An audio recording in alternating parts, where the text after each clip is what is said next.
So fellas, in the last 24 hours, Jon Jones has been on a bit of a Twitter rant, and he's been very vocal on Twitter of who he wants to fight after Stipe Miocic. He's done a range of tweets discussing the fight with Pereira, discussing the Stipe fight, and obviously, again, rejecting the fight with Tom Aspinall. So we're going to go over a few tweets that he's done, because now he wants to fight Pereira after Stipe Miocic, when the only option after Stipe is vacation. I mean, he should have never fought Stipe in the first place. You're fighting a guy whose last fight was, what, early 2021, where he got brutally knocked out by Francis Ngannou. He's been limping into arenas, doesn't look well to fight, definitely not the next heavyweight in line, and we've got an interim champion who looks insane, one of the best in the UFC. I think he's the only guy in the pound for pound list who hasn't actually won an undisputed belt yet. He's just freshly knocked out Sergey Pavlovich, and apparently he's not next in line, and Stipe is. And now he's doubled down and said he wants to fight the light heavyweight champion, because he realizes that out of Stipe, when you take away Stipe, there's nobody else in the heavyweight division who makes more sense than Aspinall. So now he's doubling down, and he wants to fight Alex Pereira instead. Don't get me wrong, Jon Jones versus Alex Pereira would do more pay-per-views than Jon Jones versus Tom Aspinall. Alex Pereira right now is a bigger star than Tom Aspinall. I'll give him that. If he's thinking about pay-per-views, that is a bigger fight. But for everything that we love in MMA, the best versus the best, this doesn't make sense, because it's not the best versus the best. And he keeps trying to hype up the fight. You know, we're saying that Alex Pereira is a legend, this and that. And don't get me wrong, he is. But he's only saying this because he's trying to build up a fight. Again, another legends fight. The whole point of the UFC is the best versus the best. If you want to do legacy fights, go and do that. But get rid of the belt. Vacate the belt. Because the whole point of a championship belt is to represent the fact that you are the best in the division. Not the most popular, not the best, you know, what, selling pay-per-views, not the one with the best legacy, because that's greatest. If we're talking about the best, that's what the belt represents. So if he is to fight Pereira, at least vacate the belt, because it should be Aspinall next. And he's done a range of tweets. The first one that he did was where he basically asked, who do you guys want me to see fight the most, Alex or Tom? Pretty much every single person in the replies just said Tom. Everyone wants him to see Tom. And you got to realize, Jon Jones has a big American audience as well. It's not like he's asked the UK audience. Everyone in the replies you can find is saying Tom Aspinall. And then this is where he starts bigging up Alex Pereira, going about his legacy, saying how good he is, everything like that, because he's trying to sell a fight that hasn't actually been made yet. And then he goes, if Alex Pereira became the heavyweight champion of the world, would you guys consider him the GOAT? Probably not. No, not the greatest of all time. I mean, achievement-wise, maybe, but in MMA, probably not. Being back in the gym has got me thinking differently. That fight after Stipe may be the next biggest move I could possibly make. Biggest move, yes. Best move, no. There's an interim champion in the division. Pereira versus Jones would do big pay-per-views without a heavyweight belt on the line. We're trying to see the... Also, another thing I want to point out is it doesn't make any sense for Pereira to move to the heavyweight division just yet. The guy's got a division to defend against. The whole reason Adesanya moving up to light heavyweight made sense was because he cleared the middleweight division.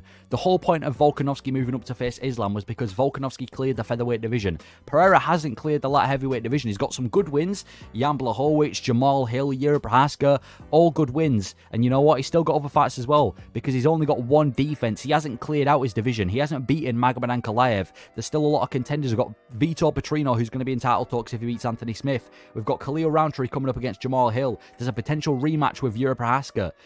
Pereira's nowhere near ready to fight for the for that undisputed heavyweight belt. And if he does fight in the heavyweight division, at least not for the undisputed belt, maybe for the interim belt or against another contender like Cyril Gane in the meantime while he waits for the light heavyweights to get ready. Fighting for an undisputed belt when you've got one defense in the weight class below you doesn't make any sense. I understand he's a legend and what he's accomplished is insane, but to moving up to the heavyweight division already doesn't make any sense. So yeah, that fight after Stipe may be the next biggest move I could possibly make. This killer has already defeated, and then for the rest of the tweet, he's essentially just hyping up Alex Pereira as if he's John Anik when he's walking into the octagon. Yeah, we all get Pereira's good, but it doesn't make any sense. This isn't going to change anyone's mind. And then he goes on in the next Twitter rant, it would be absolutely massive. A guy with a chance to be a 3-division champion, a GOAT versus the actual GOAT. At GOATs versus the actual GOAT. What does that even mean? A guy with a chance. He doesn't have a chance. Let's be honest. The whole reason he wants to fight Alex Pereira is because he knows it's going to be Jon Jones versus Cyril Gane Part 2. He wants to get an easy win in Stipe Miocic and then an easy win in Alex Pereira. Don't get me wrong. Pereira's a tough fight. But you put him against Jon Jones, you put him against Aspinall, you put him against anyone who knows how to grapple, to a high extent as well. He gets demolished. It goes the exact same way that Jon Jones versus Ciryl Gane does. Jon Jones taking down Pereira and submitting him easily. If he was to say this about Tom Aspinall, fair enough, you're fighting the rightful contender of the division and you get, you're getting a big fight out of it. Same age as well, he said. Different strengths, yeah, different strengths because you're going to take him down and destroy him. No one can argue that would be the biggest fight in MMA history. Like I said, it would be big. Jon Jones versus Alex Pereira would be a massive fight on pay-per-view. It would be huge, don't get me wrong, but it doesn't make sense next. That's like Islam Makhachev calling out Khabib to come out of retirement or something like that. That's like Volkanovski, I don't know. It's like another fight between two contenders that would be big, but doesn't make any sense. The whole point of a fight, that's like McGregor losing to Michael Chandler and then going on and fighting Islam Makhachev. We get it. McGregor versus Islam Makhachev would be a massive fight, but it doesn't make sense, especially if he loses to Michael Chandler. There's a whole point of big fights. The whole point of a big fight is because you've got the best versus the best. When it's him versus Pereira, don't get me wrong, they are the best, but not in the heavyweight division. You know what I mean? That's like Sean O'Malley calling out Pantoja when Pantoja's got one defense, or Sean O'Malley moving up to the featherweight division to fight Topuria. That would be a huge fight too, but it doesn't make any sense because Sean O'Malley hasn't defended against the rest of the bantamweights, so yeah, doesn't make any sense in my opinion. And then he goes on in his final tweet, you actually think me fighting Tom would be more massive than Alex and I colliding? No one thinks it would be bigger, but for an MMA fan's perspective, like as an MMA fan, I'm going to be honest, we don't really care about pay-per-views. As long as we're getting good fights and the fights that we want, the pay-per-view numbers, I don't give a shit. The only guy who cares about pay-per-view numbers are the fighters that's actually fighting on the card and Dana White, and that is it. A fan doesn't care about how big a pay-per-view is. As long as we've got good fights, that's what we want to see. Then he says Tom only matters in the UK. Newsflash. Well, that's why half of your, not even half, all your replies on your tweet asking who you want to see next were saying Tom Aspinall, and the majority of the guys were American as well. I didn't see one Alex Pereira tweet in there. Pereira's one of the most polarizing figures, blah, blah, blah, basically going on. And then he says Tom's a contender who won another contender. Well, yeah, no shit, that's how the UFC works, dumbass. That's how you get to the title. That's like Ilia Topuria beating Josh Emmett to become the featherweight champion because he beat a contender. That's how you get a champion. You beat a contender to get the belt. That's the entire point of the sport. It's not just it's not a list of the biggest pay-per-view stars fighting each other. That is how you get a title shot. So we just stated the obvious, and it basically just told us why Tom Aspinall should be next in line. And then he says, dollar signs, legacy. If you want legacy, fighting Tom Aspinall is the fight, because you go out there and beat Alex Pereira, don't get me wrong, you've beaten a big star.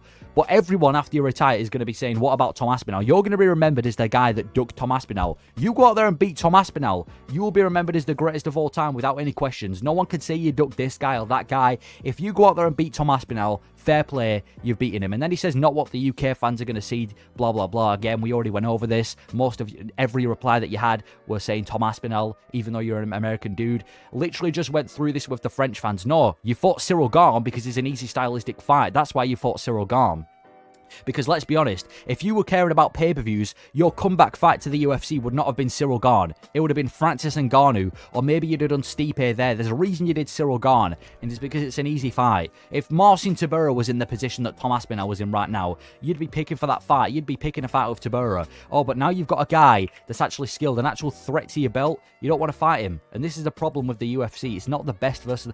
That's the problem that boxing had for a while. It was never the best versus the best. It was always just a battle of the promoters. And this is what the UFC are going to turn into. I really hope the UFC don't do Jones versus Pereira. And if they do, not for the heavyweight belt, not for the undisputed heavyweight belt. Let Tom Aspinall become the undisputed heavyweight belt and defend against Curtis Blades. If we're going to do this whole pay-per-view thing, it shouldn't be for the belt. It's not the ultimate pay-per-view championship. It's the ultimate fighting championship.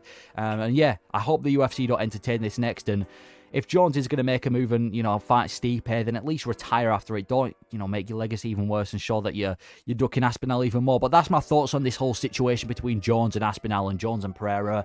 I think the fight between Jones and Pereira is a terrible fight, at least for the heavyweight belt. I get it's a big fight between two stars, but that doesn't make it a good fight necessarily. So that's my thoughts. Let me know your thoughts on this situation. Thank you for watching.